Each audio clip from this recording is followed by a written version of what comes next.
U.S. President Donald Trump on April 2 suddenly and unilaterally imposed reciprocal tariffs on imports from about 90 countries, including the Philippines. This subsequently caused a disruption in the international trading order. I'm Patricia Mirasol, a multimedia producer at BusinessWorld. In this B-side episode, I speak with former Tariff Commissioner George N. Manzano about these tariffs, their impact on the Philippines, the motivations behind them, and recommendations for how the country can navigate this trade environment. So perhaps we can start with the basics. What are the specifics of the U.S. tariffs on goods from the Philippines? Well, it's still in the adjustment phase. Last week, President Trump, created a steer, right, in the whole international trading order by imposing unilaterally, very suddenly, reciprocal tariffs on all countries, friends and enemies. No? So it is sweeping, it is across the board, and it's a great disruption, as many policymakers can attest, as well as business people who are in the trading business, because of two issues. The first is the magnitude, 34% on China, 40+% on Vietnam, 20% on Europe, 17% on the Philippines, and most strikingly, 10% on the countries where the U.S. has a positive trade balance. One could imagine that, if you have a positive trade balance, you would not penalize those countries. You have Singapore, Brazil, the Netherlands, and Australia. So they are very, very, the magnitudes are incredible. So very high. It's way off the projections of observers. Second, it's sudden. It's not negotiated. It was simply imposed on those issues. So how what is the impact on goods from the Philippines and specific products? At this point, one cannot be certain because there are many parts moving. For instance, the announcement today that there's going to be a pause, right? 90-day pause. Okay, that's a good time for reflection. But more importantly, that the high tariff level, high reciprocal tariffs will be brought down across the board to 10%. So all of a sudden, from thinking about deliberating on, trying to analyze, can we live with a 17% across the board tariff when we export to the US? It's now different. Can we live with 10%? The problem here is businesses and markets, they want stability so they can plan, they can make their budgets, they can project what parts and raw materials they need to import, and they can project also their production targets. But if you have, from 17%, it goes to 10%, it goes to 5%, there's what we call policy uncertainty. And that policy uncertainty basically increases the risk of doing business. And it holds your production plan, it holds your investment plans. And if you don't invest now, we compromise tomorrow's performance. I see that the products that will be affected are, first of all, those products that have zero or very low tariffs currently in the US. So from 0 to 10, that's a big jump. The second is the products, Philippine product, exported products to the US that will be most vulnerable to the tariffs are those products that the US can produce locally. They cannot produce coconut. So, they can put tariff on our coconut, but they cannot produce coconut. But what's problematic is they can produce something that we use to export to them. Then that's the whole objective, one of the objectives of the tariff of President Trump is to restore manufacturing back to the US, make exports, make imports more expensive, and therefore make American industries that are exempted from imports more competitive, at least price-wise. All right, that's one. That's the second. The third are the products that we sell to the US, for which the US does not produce, but they have substitutes. So the substitutes, no? So if we sell maybe coconut oil, they may have substitutes from what, canola oil, soybean oil. The experts will know what are the substitutes, but essentially there's going to be a switch away from more expensive Philippine coconut oil to less expensive equivalent vegetable oil that the US produces.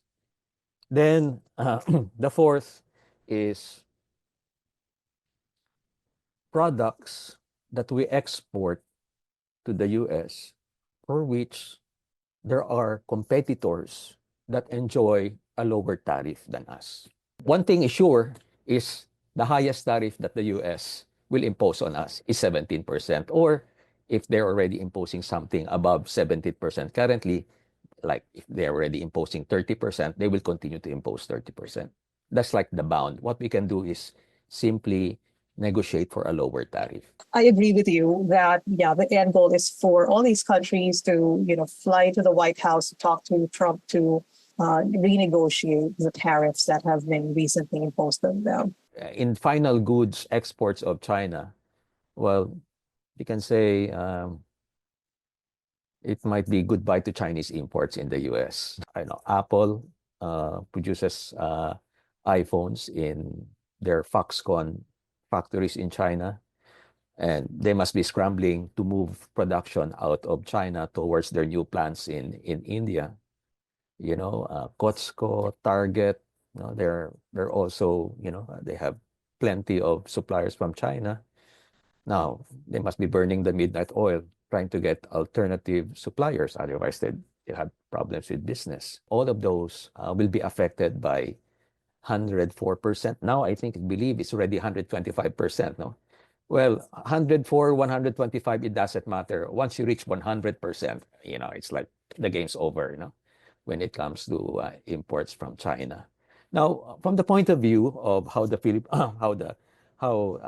if the question is about the reciprocal tariffs of 17% on the Philippines, there's been a lot of quibbling when they were released, and many experts, many very very learned individuals tried computing and find it difficult to make sense out of those the magnitudes, the reciprocal tariffs, no? Because it was computed by USTR as, it's the quotient by the trade deficit of the US divided by the imports of the US from that particular country. That's the base. Then they get one half of that, then they impose a minimum of 10%. And so it's pretty much like back of the envelope calculations. But to my mind, I think the President Trump is not after technical accuracy. I think he was after making a stir, making a splash, getting the attention of all the world leaders, on a particular issue that he is very passionate about, which is the US trade deficit. And he's using reciprocal tariff for its shock value. So for us, then, I think the end game is to get countries to negotiate. And once they negotiate with the high reciprocal tariffs, the US team can negotiate from a position of strength because they have the cards. And the cards are the initial conditions, they have high tariff, and they can only negotiate down in exchange for concessions from other countries. So 17%, 34%, I think for us, we don't have to worry too much about accuracy. They're just simply high for us. When you said that, I was suddenly reminded of his book, The Art of the Deal. So I think that's his playbook. That's what he's doing right now. I mean, yeah, I agree with you. It's like the art of the deal. You shock them, you take a position that's maximal position, absurdly high, get them into panic, and they reflect. And after that, they talk to you. But you have to give them time. And so that's why currently there are many complaints in Washington, South Koreans, EU. They say they're willing to talk to the US administration, but the US administration is still not listening or is still not, setting up appointments. I think that's part of the playbook. Let them reflect, let it fester in their minds, and once they come out of that, of that uh, anxious moments, then they are ready to negotiate. Our DTI secretary indicated that the Philippines will negotiate. Of course, I don't think we have much choice. Either we retaliate, we negotiate, or we simply keep mum, do nothing, right? If we keep nothing and everyone negotiates, I think we lose out because everyone will get more favorable tariffs. We don't know yet, but the chances are, if negotiate, the tariffs will become lower. But so at 17% versus 0% of Vietnam, I don't think we're in a pretty good spot. So we have to negotiate with the U.S. Our advantage is that we're not a threat to the U.S. Though we have trade balance with the U.S., we export more than we import compared to Thailand, compared to Vietnam, compared to all our other ASEAN neighbors. We will lose out if we stay passive. We have to get our foot in the door and try to negotiate the best deal for us. So it's a good thing that we're not a threat to them. I think this is the time, the 90 days or so, will be an important time to do one's homework. Do one's homework. And the homework will be something to do with scenario setting. It is always conditional. What is the Philippine action? What can the Philippines offer to the Americans if the Americans give Thailand, Vietnam 0%? What can we offer to the Americans if the Americans will not budge on the reciprocal tariffs on our competitors? So it's quite a dynamic, but it's important to have all of these conditionalities every time we do our planning, so that we're ready, for any eventuality. You mentioned that President Trump has increased levies on Chinese goods to 125%. And China happens to be the Philippines' biggest trade partner. So how will these U.S. levies to China also impact the Philippines? If indeed, and still conditional, because as you know, everything's still in the air now, if China will be shut out of the U.S. market, then it will muster all exporting activities to non-U.S. markets, including the Philippines. And so it will be very aggressive, I think, because it has huge factories, and these factories has to keep on operating because it might, it will be difficult for them, unemployment, especially now that they have a real estate problem in China, to keep employments up. And so they need to look for export markets if they're shut out of the US with 125% tariff. And they'll be very aggressive when it comes to pricing. So for our industries here that compete against China, if we have iron and steel, we compete against cheap imports of iron and steel from China. Then if they become very aggressive, they drop down their prices. Then our import competing industries will have a stiffer competition. That's very worrisome. Yeah. Our automotive industries, if Chinese cars will come in at very cheap because they simply have to sell. And Chinese cars are already very cheap, right? And I forgot the name of the car brand, BNY. I forgot anyway. BYD? BYD. It's a Chinese EV company, Yes. right? Yeah. It's a worldwide brand, and they're selling a lot, I think, in the US. And so if you cut off BYD in the US, then they start looking for export in EU, Southeast Asia, and Africa, and on the Philippines, of course. Wow. Okay.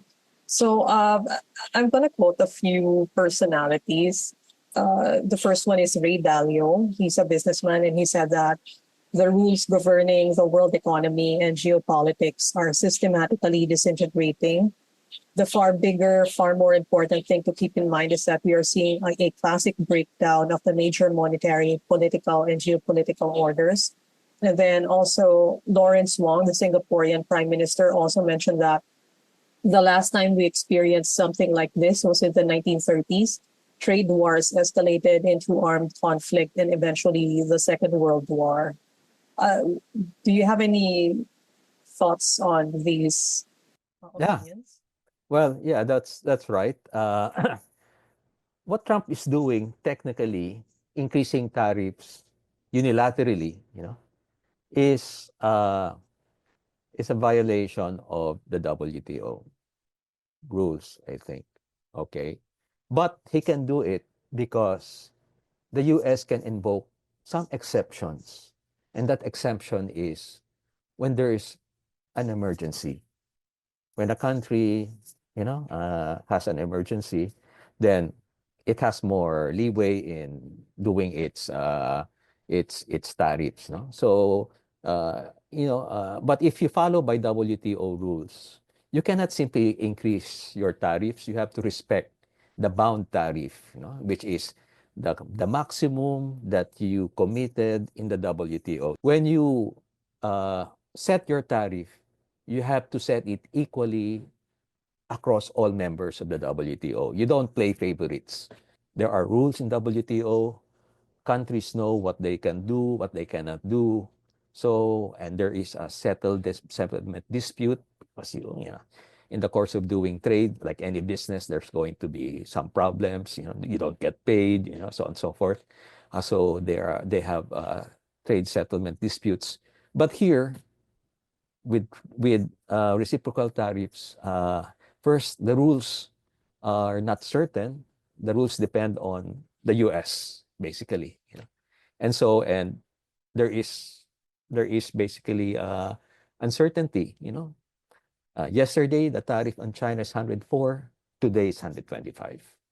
Right. So with that, the policy uncertainty basically restricts, destabilize markets, restricts investments, restricts planning.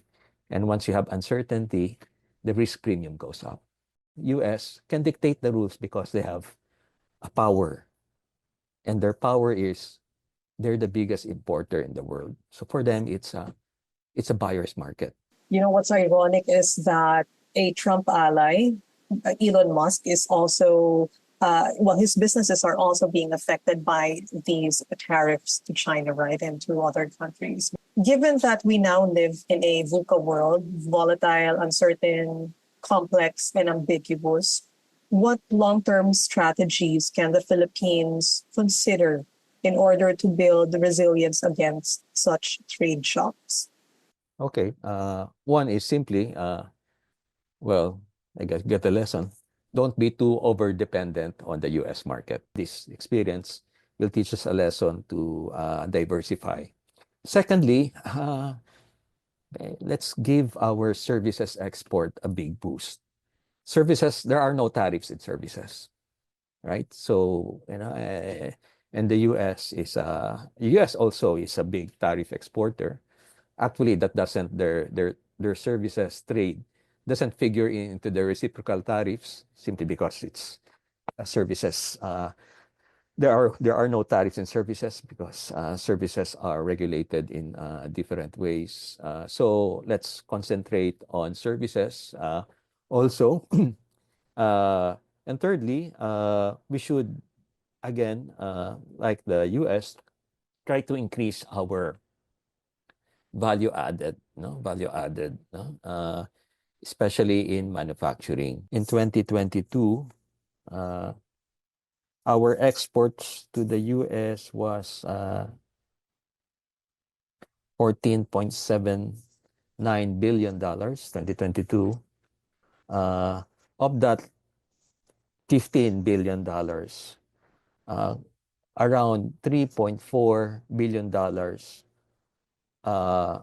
represent imported content. So which means for every $100 billion, $100 we export to the US, we are indirectly exporting $3.5 of the products of other countries to the US, you know. So, but if you can increase that value added by, increasing, I don't know, our productivity, then for every dollar we export, we get more. President Trump will take a personal interest in the negotiation. And the negotiation, it's not a round, no? It is a bilateral negotiation. So which means country per country. And they say it bespoke. So it means a different negotiation for a different country. So different products for different countries.